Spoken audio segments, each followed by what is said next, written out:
میرا نام دیویا ہے۔ ہم دو بہن بھائی ہیں۔ میرا بھائی مجھ سے بڑا تھا۔ ماں بچپن میں ہی اس دنیا سے چلی گئی تھی، اس لیے پاپا نے کبھی بھی ہم سے سختی سے بات نہیں کی تھی، اور بھائی نے بھی کبھی ایسا نہیں کیا تھا۔ میں کالج جایا کرتی تھی، جبکہ میرے بھائی یونیورسٹی جاتے تھے۔ یونیورسٹی میں ابھی ان کا 1 سال باقی تھا، اور اس کے بعد انہیں اچھی نوکری مل جاتی۔ میری تو بہت عرصے سے خواہش تھی کہ جلد سے جلد بھائی کی شادی ہو جائے اور بھابھی گھر آ جائے، ایسے میں گھر میں رونق ہو جائے گی۔ لیکن بھائی ابھی شادی کے لیے راضی نہیں تھے۔ پہلے وہ اپنی پڑھائی پوری کرنا چاہتے تھے، اس کے بعد کوئی نوکری تلاش کر کے ہی شادی کرنا چاہتے تھے۔ پاپا نے بھی انہیں شادی کے لیے مجبور نہیں کیا۔ وقت اسی طرح سے گزر رہا تھا، اور پھر میرے بھائی کی پڑھائی پوری ہو گئی، انہیں ایک اچھی نوکری بھی مل گئی۔ تب ہم نے ان کی شادی کرنے کا سوچا۔ اس سے پہلے کہ ہم لوگ رشتہ تلاش کرتے، بھائی نے خود ہی بتا دیا کہ وہ ایک لڑکی کو پسند کرتے ہیں جو ان کی کلاس میں ہی ان کے ساتھ پڑھتی تھی، اسی سے شادی کریں گے۔ وہ بہت ہی اچھی اور سلجھی ہوئی لڑکی ہے۔ بھائی کی پسند سے ہم لوگ کیسے انکار کر سکتے تھے؟ جب یہ بات میرے پاپا کو معلوم ہوئی تو پاپا نے کوئی اعتراض نہ کیا، اور بھائی سے اس لڑکی کے گھر کا پتہ پوچھا تاکہ ہم لوگ باقاعدہ اس کا رشتہ مانگ سکیں۔ میں بہت خوش تھی کہ میرے بھائی کی شادی ہونے والی ہے۔ مجھے تو ہمیشہ سے ہی شادیوں کا بہت شوق تھا۔ مجھے پڑھائی لکھائی کا ذرا بھی شوق نہیں تھا۔ میں بس شادی کر کے سسرال جانا چاہتی تھی، کیونکہ شادی کے موقع پر انسان کو بہت ساری چیزیں ملتی ہیں، اور اس کے بعد اس کا اپنا ایک گھر ہوتا ہے۔ میری بھی یہی خواہش تھی کہ میں اپنے گھر جاؤں اور اپنی مرضی سے زندگی گزاروں۔ کالج میں سبھی سہیلیاں ایسی ہی باتیں کرتی تھی۔ کسی کی منگنی طے ہو گئی تو کسی کا رشتہ تلاش کر رہے تھے۔ ایسے میں یہ سوچتی تھی کہ جانے میری کب شادی ہوگی۔ ان ساری لڑکیوں کی دیکھا دیکھی میرے اندر بھی یہی شوق پیدا ہو گیا تھا کہ میری شادی ہو جائے۔ خیر، بھائی کی شادی ہونے لگی تو امید تھی کہ میری شادی بھی جلدی ہو جائے گی۔ اسی وجہ سے میں کچھ زیادہ ہی خوش تھی۔ بھائی کے کہنے پر ہم لوگ ان لوگوں کے گھر رشتہ لے کر گئے جس لڑکی کو بھائی پسند کرتے تھے۔ لڑکی دکھنے میں بہت خوبصورت تھی، سلجھی ہوئی اور سلیقے والی لگتی تھی۔ لڑکی تو ہم لوگوں کو بہت اچھی لگی اور پاپا کو یہ رشتہ منظور تھا، مگر مجھے تھوڑی سی مایوسی اس لیے ہوئی کیونکہ میں چاہتی تھی کہ میری بھابھی کسی بڑے گھر کی امیر لڑکی ہو۔ لیکن جب ان کے گھر جا کر دیکھا تو لوگ بہت ہی عام سی زندگی گزار رہے تھے۔ چھوٹا سا گھر تھا لیکن صاف ستھرا تھا۔ لڑکی کے پاپا کا دیہانت ہو گیا تھا اور وہ اپنی ماں کے ساتھ رہتی تھی۔ اس کی ماں ایک اسکول میں ٹیچر تھی۔ ان کے گھر میں صرف ضرورت کی چیزیں موجود تھیں۔ پاپا نے رشتہ پکا کر دیا۔ پاپا نے دہیج لینے سے منع کر دیا۔ ہمارے گھر میں ضرورت کی ہر چیز موجود ہے، لیکن پھر بھی مجھے بہت شوق تھا کہ میری بھابھی اپنے دہیج میں نئی نئی اور اچھی اچھی چیزیں لے کر آئے تاکہ میں اپنی سہیلیوں کو گھر لا کر اپنے گھر کا نیا نیا سامان دکھا سکوں۔ لیکن ایسا کچھ نہیں ہوا، اور یہ بات مجھے بالکل بھی اچھی نہیں لگی۔ میری جو بھی سہیلیاں بھائی کی شادی پر آئی تھی، سب نے میری بھابھی کی حسن کی تو بہت تعریف کی تھی، لیکن ان کے ساتھ ہی انہوں نے یہ بھی کہا کہ میرے بھائی کو اس سے اچھی لڑکی مل سکتی تھی جو ساتھ میں لاکھوں کا دہیج بھی لے کر آتی۔ بھائی کو کیا ضرورت پڑی تھی ایسی لڑکی سے شادی کرنے کی، اور وہ بھی پسند کی شادی؟ مگر اب کیا کیا جا سکتا تھا؟ بھائی کی شادی ہو گئی اور بھابھی گھر آ گئی۔ گھر آ کر انہوں نے ساری ذمہ داری بہت اچھے طریقے سے سنبھالی، اور میرے گھر کے کام کاج سے میری جان چھوٹ گئی تھی۔ مگر میں جو یہ سوچ کر بیٹھی تھی کہ میری بھابھی کسی اونچے گھر کی ہوگی اور میرا بھی انہی کے خاندان میں کئی رشتہ طے ہو جائے گا، بھائی جلدی میری بھی شادی کر دیں گے، مگر ایسا کچھ نہیں ہوا تھا۔ بھابھی کے رشتہ دار بھی انہی کی طرح غریب لوگ تھے، اور ایسے لوگوں میں تو میں بالکل بھی شادی نہیں کرنا چاہتی تھی۔ پاپا کو ویسے بھی میری ابھی شادی نہیں کرنی تھی۔ وہ تو چاہتے تھے کہ میں بھی بھائی کی طرح اچھا پڑھ لکھ لوں، اس کے بعد ہی وہ میرے فیوچر کے بارے میں سوچیں گے۔ مگر میری پڑھائی میں کوئی دلچسپی نہیں تھی، اور نہ ہی میرا پڑھنے میں دل لگتا تھا۔ مگر یہ بات گھر والوں کو کبھی سمجھ نہیں آئی۔ میری بھابھی ویسے تو بہت اچھی تھی، وہ میرا بہت خیال بھی رکھتی تھی۔ انہوں نے کبھی بھی بھابھی والا رویہ نہیں اپنایا تھا۔ ہمیشہ انہوں نے مجھے اپنی چھوٹی بہن سمجھا اور میری ہر ضرورت کا خیال رکھا۔ یہی وجہ تھی کہ میں بہت جلد ہی ان کے ساتھ گھل مل گئی، اور لوگوں کی باتوں کو میں نے نظر انداز کر دیا۔ ہم لوگ ہنسی خوشی زندگی گزارنے لگے تھے۔ بھائی کی شادی کو ابھی 2 مہینے گزرے تھے کہ جب میرے پاپا کا دیہانت ہو گیا۔ یہ صدمہ ہم لوگوں کے لیے بہت بڑا تھا۔ ماں کے بعد پاپا نے ہی ہم سب کو سنبھالا تھا، اور وہ بھی ہمیں چھوڑ کر چلے گئے تھے۔ ہم لوگوں نے صبر کر لیا اور اپنی اپنی زندگی میں دوبارہ سے بزی ہو گئے۔ کچھ ہی وقت بعد میری بھابھی کی ماں کا بھی دیہانت ہو گیا، اور اب وہ اپنے گھر میں بھی نہیں جاتی تھی۔ ان کے گھر میں ان کی ماں کے علاوہ اور کوئی نہیں تھا۔ بھابھی اپنی ماں کی وجہ سے بہت پریشان رہتی تھی۔ جب سے بھابھی کی ماں کا دیہانت ہوا تھا، بھابھی کہیں بھی گھر سے باہر نہ جاتی، سارا وقت اپنے کمرے میں گزارتی۔ بھائی اپنے کام پر چلے جاتے اور بھابھی پورا دن اپنے کمرے میں بیٹھی رہتی، گھر کے کام کاج ختم کر کے جاتی تو وہ مجھ سے بھی زیادہ بات نہ کرتی۔ شاید انہوں نے اپنی ماں کے چلے جانے کا صدمہ بہت زیادہ لیا تھا، اس لیے وہ پریشان رہتی تھی۔ ہم لوگ بہت کوشش کرتے تھے کہ ان کے دکھ کو کم کر سکے۔ بھائی بھی جب ان کو موقع ملتا تھا تو بھابھی کو گھر سے باہر لے جاتے تاکہ ان کا دل بہل جائے، لیکن ابھی تک حالات ویسے کے ویسے ہی تھے، کچھ بھی بہتر نہیں ہوا تھا۔ ہم نے یہ سوچا کہ وقت گزرنے کے ساتھ سب کچھ ٹھیک ہو جائے گا۔ ان کی ماں کے دیہانت کو 2 مہینے گزر گئے تھے، اور 2 مہینے سے میری بھابھی کسی سے بھی ہنس کر بات نہیں کرتی تھی، سارا وقت اپنے کمرے میں بیٹھ کر اپنی ماں کو یاد کرتی رہتی۔ بھائی نے اپنے دفتر سے کچھ دن کی چھٹی لے لی تاکہ وہ گھر میں بھابھی کے ساتھ رہ سکے اور انہیں دوبارہ زندگی کی طرف واپس لا سکے۔ بھائی اپنی اس کوشش میں کامیاب بھی ہوئے تھے۔ انہوں نے اپنی چھٹیاں بھابھی کے ساتھ ہی گزاری تھی، اور انہیں یہ احساس دلایا تھا کہ وہ اکیلی نہیں ہے۔ اگر ان کی ماں انہیں چھوڑ کر چلی گئی ہے تو ہم لوگ ان کے ساتھ ہی تھے۔ یہ بھائی کی محبت کا ہی نتیجہ تھا کہ وہ دوبارہ سے اپنی پہلی والی زندگی جینے لگی تھی اور اپنے روٹین میں واپس آ گئی۔ ڈاکٹر کا کہنا تھا کہ ہم لوگ میری بھابھی کو خوش رکھنے کی ہر ممکن کوشش کریں اور دوبارہ سے کوئی بھی بڑا صدمہ انہیں نہ پہنچنے دیں۔ ایسا ہونے سے ان کی دماغی حالت دوبارہ سے خراب ہو سکتی ہے۔ ہم لوگ دوبارہ سے اپنی زندگی میں ویسے ہی خوش رہنے لگے تھے، مگر شاید یہ خوشی بھی زیادہ لمبے سمے کی نہیں تھی۔ میرے بھائی کو اپنے دفتر کے کام کی وجہ سے دوسرے شہر جانا تھا۔ میری بھابھی ان کے بھیجنے کے لیے بالکل بھی تیار نہیں تھی، لیکن یہ ان کے دفتر کا کام تھا، وہ اس سے انکار بھی نہیں کر سکتے تھے۔ انہیں ہر حال میں جانا ہی تھا۔ وہ اپنے کام کے لیے دوسرے شہر چلے گئے۔ انہوں نے یہ کہا تھا کہ وہ 2 دن کے بعد واپس آ جائیں گے۔ انہیں وہاں پر زیادہ دن نہیں لگیں گے، صرف 2 ہی دن کی بات تھی۔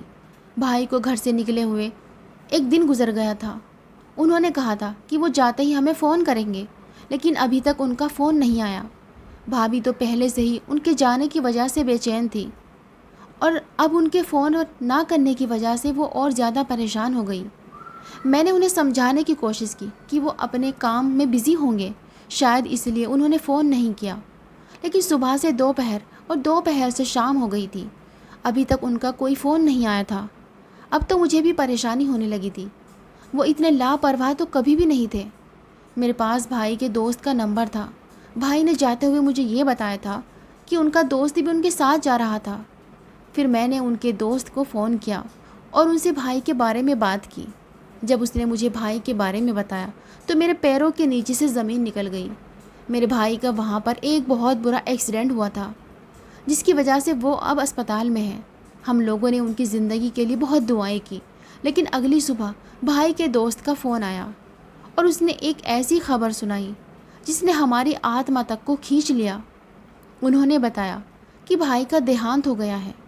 ایکسیڈنٹ بہت برا تھا، جس کی وجہ سے ان کی جان نہیں بچ پائی، اور وہ شام تک بھائی کو یہاں لے آئیں گے۔ اس طرح سے بھائی کا چلے جانا ہمارے لیے بہت بڑا صدمہ تھا۔ بھابھی تو پہلے ہی اپنی ماں کے دیہانت کی وجہ سے پریشان رہتی تھی، اور اب اس طرح سے بھائی کا چلے جانا۔ بھائی کے مرنے کے بعد بھابھی پاگل ہو گئی تھی، پورا دن اپنے کمرے میں بیٹھی رہتی اور بھائی کو یاد کرتی رہتی، عجیب و غریب باتیں کرتی رہتی، کہتی کہ بھائی ابھی تھوڑی دیر میں واپس آ جائیں گے۔ میرا بھی بھائی کے علاوہ کون تھا؟ دکھ تو مجھے بھی ان کے جانے کا بہت تھا، لیکن میں کیا کر سکتی تھی؟ مجھے بھابھی کو بھی سنبھالنا تھا، کیونکہ بھابھی کے مائکے والوں میں سے تو کوئی بھی نہیں تھا۔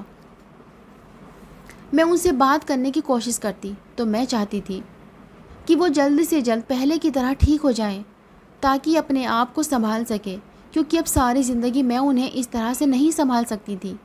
مجھے بھی شادی کرنی تھی اور اپنے گھر جانا تھا. جب تک بھابھی گھر میں موجود تھی میری شادی نہیں ہو سکتی تھی. اس بات کو بھی 4 مہینے گزر گئے مگر میری بھابھی ویسی کی ویسی ہی تھی.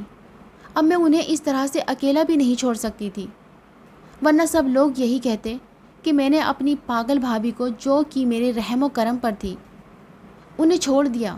مجھے اپنی زندگی کے بارے میں بھی سوچنا تھا. کچھ ہی عرصہ پہلے میری ملاقات ابھی سے ہوئی تھی. وہ مجھے راستے میں ایک جگہ ملا تھا. جب میں گھر کے کسی کام سے بازار جاتی تو وہ بھی مجھے راستے میں مل جاتا. وہ دکھنے میں بہت خوبصورت تھا اور پہلی نظر میں ہی مجھے اچھا لگا تھا. وہ میرے دل میں اتر گیا اور پھر اس طرح سے کسی بہانے سے میں نے اس کا نمبر لیا اور میں نے اسے بتایا کہ میرے بھائی کا دیہانت ہو گیا ہے اور میرا کوئی بھی نہیں ہے، اس لیے مجھے کوئی بھی کام ہوتا تو میں ان سے کہہ دیتی اور وہ خوشی خوشی میرا کام کرنے کے لیے تیار ہو جاتا. اس کی یہی بات مجھے سب سے زیادہ اچھی لگتی تھی.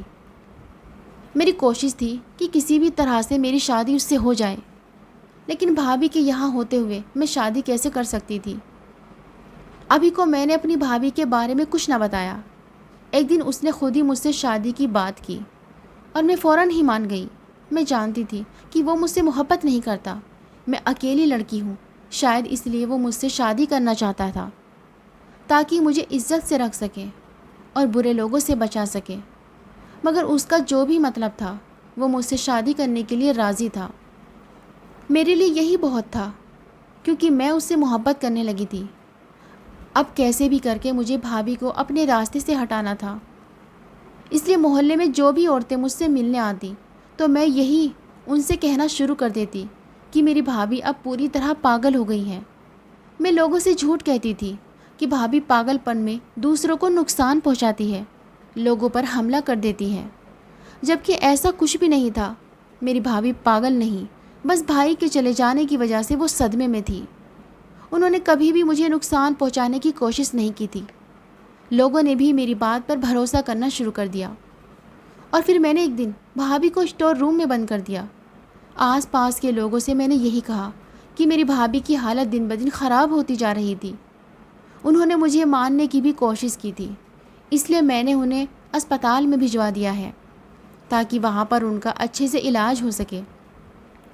سب لوگوں نے میری بات پر بھروسہ کر لیا، جبکہ میں نے انہیں اسٹور روم میں بند کر دیا تھا. اور اگلے ہی دن میں نے ابھی سے شادی کر لی. اب میں بہت خوش تھی کیونکہ کوئی بھی مجھ سے بھابھی کے بارے میں کچھ نہیں پوچھتا تھا، جبکہ میرے پتی کو اس بارے میں کچھ پتہ ہی نہیں تھا. میں اپنے گھر کو تالا لگا کر اپنے پتی کے گھر آ کر رہنے لگی. اپنی خوشی میں اس بات کو بھول ہی گئی تھی کہ میں بھابھی اسٹور روم میں بند کر کے آئی ہوں. میری شادی کو 2 دن گزر گئے تھے کہ مجھے پگفیرے کے لیے گھر جانا تھا. شادی کے بعد جب پہلی مرتبہ مائکے آئی تو اچانک سے مجھے بھابھی کی یاد آئی. میرا پتی مجھے میرے گھر چھوڑ کر کسی کام سے باہر چلا گیا. جیسے ہی بھابھی کی یاد آئی تو پریشان ہو کر فوراً اسٹور روم کی طرف بھاگی تو میری چیخ نکل گئی کیونکہ میری بھابھی تو وہاں پر بے ہوش پڑی تھی. میں نے انہیں اٹھانے کی بہت کوشش کی مگر کچھ نہ ہوا. اچانک سے جیسے ہی میری نظر اسٹور روم کے دروازے پر گئی تو میرا پتی وہاں پر کھڑا ہوا تھا اور یہ سارا منظر دیکھ کر حیران تھا. اس نے مجھ سے میری بھابھی کے بارے میں پوچھا تو میں چپ رہی. ہم لوگ فوراً سے میری بھابھی کو اسپتال لے گئے. جب ڈاکٹر نے بتایا کہ 2 دن بھوکا رہنے کی وجہ سے وہ بے ہوش ہو گئی تھی. جیسے ہی وہ تھوڑی بہتر ہوئی ہم لوگ انہیں اپنے ساتھ لے کر گھر آئے. جب میرے پتی نے مجھ سے پوچھا تو اب میرے پاس کوئی بہانہ نہیں تھا، اس لیے میں نے ساری حقیقت بتا دی کہ کس طرح سے شادی کرنے کے لیے میں نے اپنی بھابھی کو سب لوگوں کی نظروں میں واقعی میں پاگل قرار دے دیا تھا اور انہیں اسٹور روم میں بند کر دیا تھا. ساری باتیں سن کر میرے پتی کو بہت غصہ آیا. وہ ہمیشہ سے ایسا ہی تھا، نرم دل اور سب لوگوں کی تکلیف کو محسوس کرنے والا. میں جانتی تھی کہ اسے یہ بات بہت بری لگی ہوگی کہ میں نے اپنی ہی بھابھی کے ساتھ یہ سب کچھ کیا تھا. میں اپنے کیے پر شرمندہ تھی مگر میرا پتی مجھے معاف کرنے کے لیے تیار نہیں تھا کہ میں کیسے اپنے ہی بھائی کی پتنی کے ساتھ یہ سب کچھ کر سکتی ہوں. میں نے اپنے پتی سے معافی مانگی اور اس سے کہا کہ اب میں کوئی غلطی نہیں کروں گی بلکہ ہم لوگ ان کا علاج کروائیں گے اور انہیں اپنے ساتھ ہی رکھیں گے. اس بات پر انہوں نے مجھے معاف کر دیا تھا اور اس کے بعد میری بھابھی میرے ہی گھر میں رہنے لگی۔ ہم لوگ ان کا علاج کروا رہے تھے۔ میرا پتی میری بھابھی کی بہت طرفداری کرتا، ان سے ہمدردی جتاتا اور ان کی بہت فکر کرتا۔ یہ بات مجھے بالکل بھی پسند نہیں تھی۔ اندر ہی اندر مجھے اپنی بھابھی سے نفرت ہونے لگی۔ میں جو ان ساری چیزوں سے اپنی جان چھڑوانا چاہتی تھی دوبارہ سے میرے سامنے آ گئی تھی، اور مجھے دوبارہ سے اپنی بھابھی کا خیال رکھنا پڑ رہا تھا۔ اپنے پتی کو خوش کرنے کے لیے مجھے ایسا لگتا تھا جیسے میری زندگی تو ختم ہی ہو گئی ہے۔ میرے حصے کی خوشیاں تو مجھ سے دور ہو گئی تھی۔ میں سارا دن گھر کے کاموں میں لگی رہتی یا پھر بھابھی کے کاموں میں لگی رہتی۔ اب میں نے سوچ لیا تھا کہ مجھے کیا کرنا ہے۔ ایک دن میرا پتی گھر پر موجود نہیں تھا تو میں نے اپنی بھابھی کو دھکے دے کر گھر سے باہر نکال دیا اور یہ کہا کہ وہ یہاں سے دور چلی جائیں، میری زندگی سے نکل جائیں۔ اور میں نے یہ بھی سوچ لیا تھا کہ اپنے پتی سے مجھے کیا کہنا ہے۔ جب میرا پتی گھر واپس آیا تو میں نے بہانہ بنایا اور اپنے سر پر خود ہی چوٹ مار لی اور یہ کہا کہ میری بھابھی سچ میں پاگل ہو گئی، میرے سر پر کوئی چیز مار کر گھر سے بھاگ گئی ہے۔ اور میں نے انہیں ڈھونڈنے کی بہت کوشش کی لیکن وہ ملی نہیں۔ میں جانتی تھی کہ میرا پتی میری بات پر یقین کر لے گا، اور میں یہ بھی جانتی تھی کہ اب میری بھابھی کبھی لوٹ کر اس گھر میں نہیں آئیں گی، کیونکہ میں نے انہیں صبح گھر سے نکالا تھا اور اب شام ہو گئی تھی۔ پورے دن میں جانے وہ کہاں سے کہاں پہنچ گئی ہوں گی۔ مگر میرا پتی وہ فوراً ہی گھر سے باہر نکلا۔ رات کے تقریباً 1 بجے جب گھر کا دروازہ بجا اور میں نے کھولا تو یہ دیکھ کر میں حیران رہ گئی کہ وہ میری بھابھی کو گھر واپس لایا تھا، اور اسی وقت اس نے مجھے گھر سے باہر نکال دیا، یہ کہتے ہوئے کہ میں اپنے گھر چلی جاؤں، میں اس قابل نہیں ہوں کہ میں ان کے گھر میں رہوں۔ اس نے تو یہ سوچ کر مجھ سے شادی کی تھی کہ میں ایک بے سہارا نرم دل لڑکی ہوں، لیکن اسے نہیں معلوم تھا کہ میں اپنی خود غرضی میں آ کر کیا کچھ کر سکتی ہوں۔ میں نے پہلے بھی اپنی خود غرضی میں آ کر بھابھی کو اسٹور روم میں بند کر دیا تھا، اور اب بھی میں نے انہیں گھر سے نکال دیا، یہ سوچے بغیر کہ باہر کی دنیا کتنی خطرناک ہے اور جانے لوگ ان کے ساتھ کیا سلوک کریں گے۔ میرے پتی نے کہا کہ وہ ایسی عورت کے ساتھ بالکل نہیں رہ سکتا جس کے پاس دل اور احساس نام کی کوئی چیز نہ ہو۔ مجھے اپنی غلطی کا سچ میں احساس ہوا تھا، لیکن اب شاید وقت میرے ہاتھوں سے نکل چکا تھا۔ میرے پتی نے مجھے بتایا کہ وہ میری بھابھی کو پہلے سے جانتا تھا۔ جس یونیورسٹی میں میرا بھائی اور بھابھی پڑھتے تھے، میرا پتی بھی اسی یونیورسٹی میں پڑھتا تھا۔